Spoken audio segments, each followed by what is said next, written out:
Today, I would like to talk to you about the amazing things that we do on the ecosystem development team and why this is very, very strategic when it comes to how you think about ADC. From a global perspective, we envisage that by the next 3 years, there will be an estimate of about 150 million new jobs that will be available globally, and these jobs will require some technology skills. Of that, about 62% of it alone will go into software development. It talks about the potential and the opportunities that young people can attract and the amazing things they could do. But I don't want to have a job. I want to go and do my own stuff.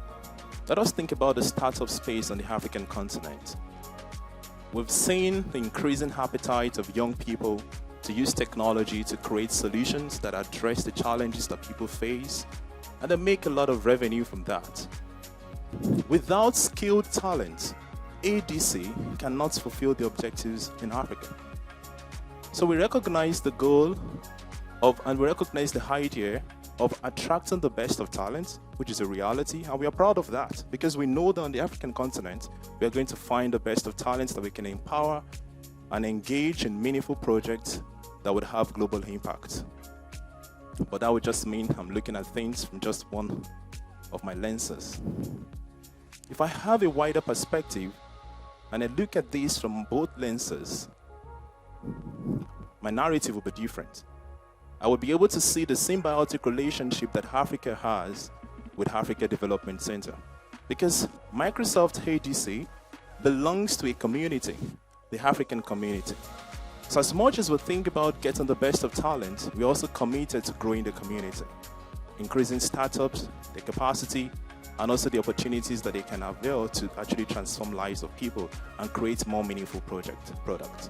So it's a mutually beneficial relationship. The question now is, where will these talents come from?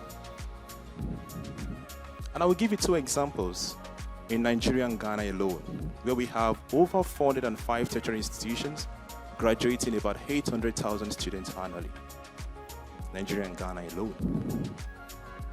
What does this tell you? We can solve the problems, we can use technology to do meaningful things, but these are the people that will make it happen. So for us, we recognize that our role is very important from the ecosystem development team, but also the stakeholders that we work with are important as well, just as our mission. From a government standpoint, we try to make sure we build the very strategic and right partnerships that help us to orchestrate things the way they should go, remove blockers, creating enabling environments that we can thrive on.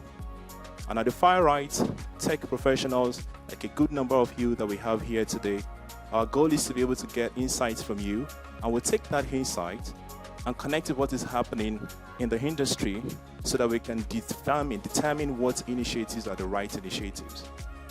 But at the center of these two, you would find education. That's what fuels our engine. Young people leaving the universities, young people graduating, lecturers getting involved in exchange programs and building campus communities. There's a lot that we can do. Let me satiate your curiosity a little and talk about some of the amazing things that we've done in time past. How did we engage with the industry? We came up with a program called the Industry Engagement Series, and through that, we're able to reach over 450 developers from 6 countries in Africa.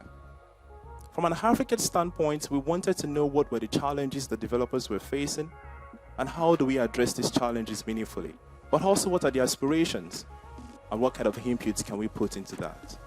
So that was an opportunity for us to work with a number of people in Nigeria, and as well as principal program managers from Redmond to make sure that this event was a great one. Another track that we had was the education engagement. Think about students from different schools, different universities. The education engagement, on this case, the Game of Learner clinics, helped us to be able to reach students from different universities. And through that, we took them through the process of ideation, the things like mind mapping, rapid prototyping, and even thinking through problem solving and project management. So Beyond technology, we're also very interested in helping them to develop skills that they need to be able to manage projects in very sustainable ways, because sustainability is also a very important element. And through that kind of engagement, they did come up with about 10 scalable solutions.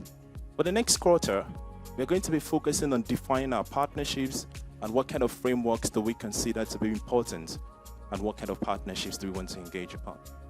At the same time, we're building a lot of close affiliations with ISVs because that's also a very important element of our skilling narrative and engagement. If you look at the last 2 quarters of this year, skilling is critical. Hackathons help to grow curiosity and as well as creativity. And these are skills that we also want people to be able to have. When we talk about the 4 C's, we say creativity, collaboration, communication, and curiosity. How do people develop these skills if they don't have opportunities to work together, make substantive decisions, and do meaningful projects? It's been a delight talking to you. It's been a delight seeing you all, and it's my desire that you would enjoy the rest of this ceremony. Thank you so much.